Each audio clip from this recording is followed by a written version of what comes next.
don't want to spoil today's episode, but here's a hint. It's got something to do with tech news.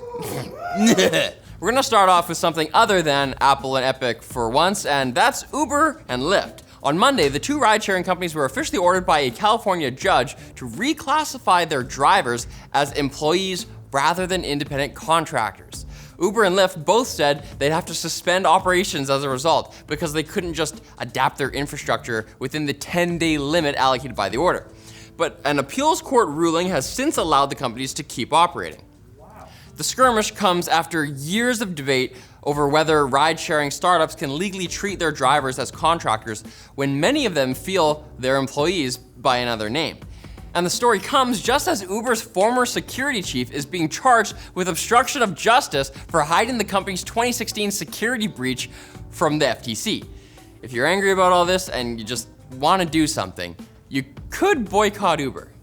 I'm sure that's much easier than normal right now, so. Okay, but now I guess we are going back to Apple and Epic. News publishers are now joining the brawl over the App Store's 30% cut. Trade organization Digital Content Next, which represents dozens of publishers, including the Washington Post and the New York Times, has written an open letter essentially asking Apple, hey, what's the deal, man? With the specific deal in question being the smaller 15% cut that Apple asked of Amazon's Prime Video. Fortnite is still on the offensive as well, holding the hashtag free Fortnite tournament. It's a tournament this weekend. Offering prizes such as the evil apple-headed tyrant from the 1984 parody video and a free Fortnite hat, like a physical hat. But Apple has also taken action, filing a declaration essentially accusing Epic of fabricating this whole scandal, which it totally did, to be fair.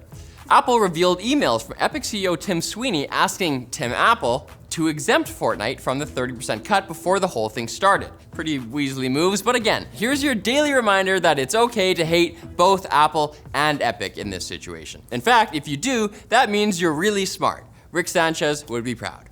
And back to our other favorite topic recently, TikTok. The social app announced that it deleted more than 380,000 videos and banned around 1,300 accounts this year for violating the platform's hate speech rules, which I'm sure they would have done if they weren't under threat of being banned in the US. We'll never know.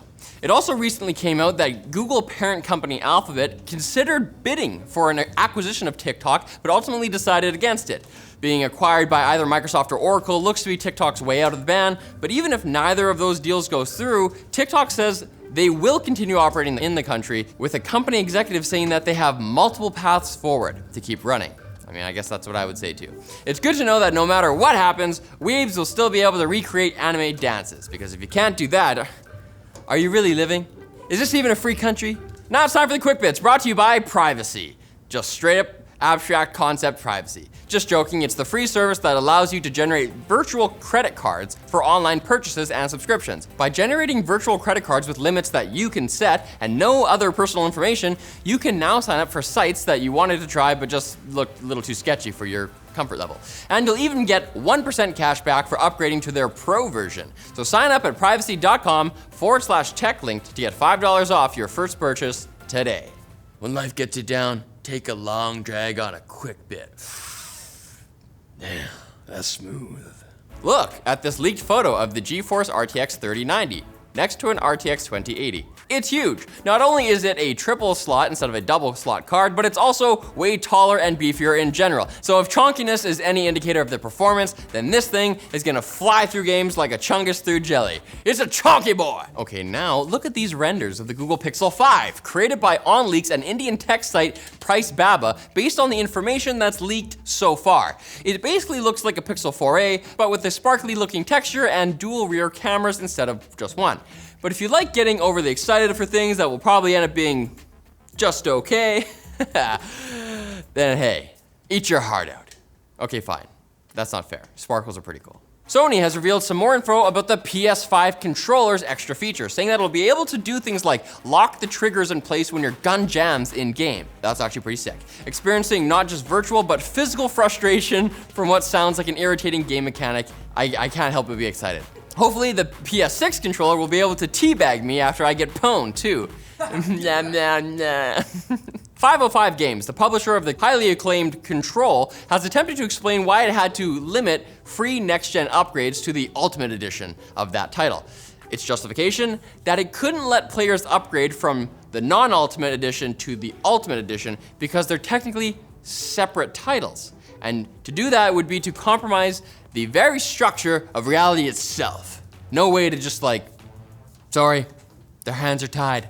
And a fighter jet AI built by Heron Systems just beat a human pilot 5-0 in DARPA's Alpha Dogfight trials, after it defeated at least 7 other AI systems. And I don't know how many times we've said this on this channel, but I'll say it again, stealth. Watch the movie, Stealth. Riley must have written that because I actually haven't seen the movie. If he thinks it's so good, maybe we should cover it on Carpool Critics, our movie podcast, which happens to be having its biggest day ever right now. Apparently the new episode is pretty sick, so you guys should go listen to it or even watch it on YouTube.